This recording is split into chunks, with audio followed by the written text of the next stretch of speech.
அடுத்த 42 நாளில் தமிழகத்தில் புதிய அரசியலை பார்க்க போகிறோம். தளபதி விஜய் அவர்களோட முழு நேர அரசியல் பயணம் ஆரம்பிக்க போகிறது. இந்த அரசியல் பயணத்துக்கு அப்புறமா, அதாவது இந்த 42 நாளைக்கு அப்புறமா தமிழகத்தில் என்னென்ன விஷயங்கள் மாறப்போகிறது அப்படிங்கிற விஷயத்தை பற்றி தான் பேச போகிறோம். கண்டிப்பாக இந்த ஒரு வீடியோ பார்க்கும்போது தமிழக வெற்றி கழகம் 2026 சட்டமன்ற தேர்தலில் ஒரு பெரிய இம்பேக்ட் கிரியேட் பண்ணிடுவாங்களோ அப்படிங்கிற எதிரிகளுக்கு ஹேட்டர்ஸ்க்கு ஒரு பயம் உருவாகும். தளபதியை நம்பிக்கொண்டு இருப்பவர்களுக்கு ஒரு புதிய நம்பிக்கை உருவாகும். டீட்டெயிலாக பேசலாம்.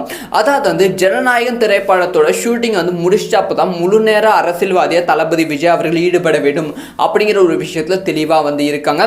இப்போ ஃபைனலாக ஜனநாயகம் திரைப்படத்தோட ஷூட்டிங் முடிந்து விட்டது. இப்போ முழு நேர அரசியல்வாதியாக தளபதி விஜய் அவர்கள் ஈடுபட போகிறாங்க. தளபதி விஜய் அவர்களோட பிளான் என்ன அப்படின்னு பார்த்தீங்கன்னா, 3 முறை 2026 சட்டமன்ற தேர்தலுக்காக 234 தொகுதிகளையும் பிரச்சாரம் செய்ய போகிறாங்க. ஒரு முறை கிடையாது, 3 முறையும் பிரச்சாரம் மூலமாக செய்ய போகிறாங்க. 3 முறையும் ரோட் ஷோ நடத்த போகிறாங்க. இது 42 நாள் சிஸ்டம் அப்படிங்கிற விஷயத்தை பிரிச்சிருக்காங்க. 42 நாள் சிஸ்டம் அப்படின்னா என்ன அப்படின்னு பார்த்துக்கிட்டிங்கன்னா, ஸோ 42 நாளில் 234 தொகுதியும் கவர் பண்ணுற மாதிரி ஒரு ஸ்ட்ராட்டஜியை ரெடி பண்ணியிருக்காங்களாம். இந்த 42 நாள் எப்போ இருந்து ஆரம்பிக்க போகுதுன்னா, ஜூலை முதல் வாரத்திலிருந்து ஆரம்பிக்க போகிறது. இந்த 42 நாள் சிஸ்டத்தில் என்னென்ன விஷயங்கள் இன்க்ளூட் ஆக போகுதுன்னா, இந்த 42 நாளில் 234 தொகுதியிலையும் மக்கள் எங்களை பார்க்கவே வரமாட்டாங்களா, இந்த அரசியல் கட்சிகள்லாம் இருக்குது ஆனால் எங்கள் பக்கமே வரமாட்டேங்குது அப்படின்னு சொல்லி ஏங்கிக் கொண்டு இருந்த இடத்துக்கு தளபதி விஜய் அவர்கள் செல்ல போகிறாங்க. ஃபார் எக்ஸாம்பிள் சொல்லணும்னா, கொடைக்கானலுக்குலாம் எந்த அரசியல் கட்சி தலைவர்களும் போனது கிடையாது, பிரச்சாரத்துக்காக போனது கிடையாது, ரோட் ஷோ நடத்தி கிடையாது. ஆனால் தளபதி விஜய் அவர்கள் அங்கே ரோட் ஷோ நடத்தியது அதிகமாக பேசப்பட்டது. அந்த மாதிரி மக்கள் இயங்கும் இடங்களுக்கு 42 நாள் செல்ல போகிறாங்க. அவங்களோட பிரச்சனைகள் என்ன அப்படின்னு சொல்லி கேட்டு தெரிந்து கொள்ள போகிறார்கள். மக்களோட உரையாட போகிறார்கள்.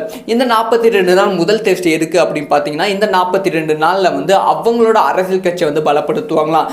234 தொகுதியிலும் நான் வரேன் அப்படின்னு சொல்லிட்டு அப்புறமா அந்த 234 தொகுதியிலும் எந்த மாதிரி ஏற்பாடு பண்ணணும், ஸோ தளபதி விஜய் அவர்கள் எந்த மாதிரி பாதுகாத்து கொள்ளணும் அப்படின்னு சொல்லி அந்த பொறுப்பு அவங்க தொண்டர்களுக்கு தான் கொடுக்க போகிறாங்களா. இதுக்கு முன்பு வரைக்கும் கோயம்புத்தூர், மதுரையெல்லாம் தளபதி விஜய் அவர்கள் செய்யும் போகும்போது அவங்களுக்கு பாதுகாப்பாக தனியார் நிறுவனத்தில் இருந்து பாடி கார்ட்ஸ் வந்தாங்க. அதே மாதிரி செக்யூரிட்டி டீமும் இருந்தாங்க. ஆனால் இந்த டைம் அந்த மாதிரி செய்ய போவது கிடையாது. இந்த 42 நாளும் தொண்டர் படை மூலமாக தளபதி விஜய் அவர்கள் பிரச்சாரம் பண்ண போகிறாங்க. எம்ஜிஆர் அவர்கள் இந்த மாதிரி ஒரு ஸ்ட்ராட்டஜி தான் பயன்படுத்தி இருந்தாங்க. இந்த ஸ்ட்ராட்டஜி மக்களோட கனெக்ட் ஆக ஈஸியாக இருந்துச்சு.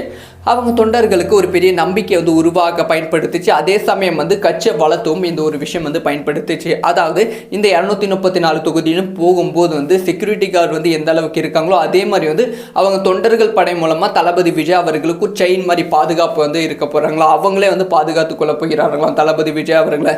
இந்த மாதிரி ஒவ்வொரு தொகுதிகளையும் ஒவ்வொரு மாவட்ட செயலாளர்கள் தலைமையில் இந்த தொண்டர்கள் குழு அமைக்கப்பட்டிருக்கு. இந்த தொண்டர்கள் மூலமாக தான் தளபதி விஜய் அவர்களுக்கு பாதுகாப்பு கொடுக்க போறாங்க.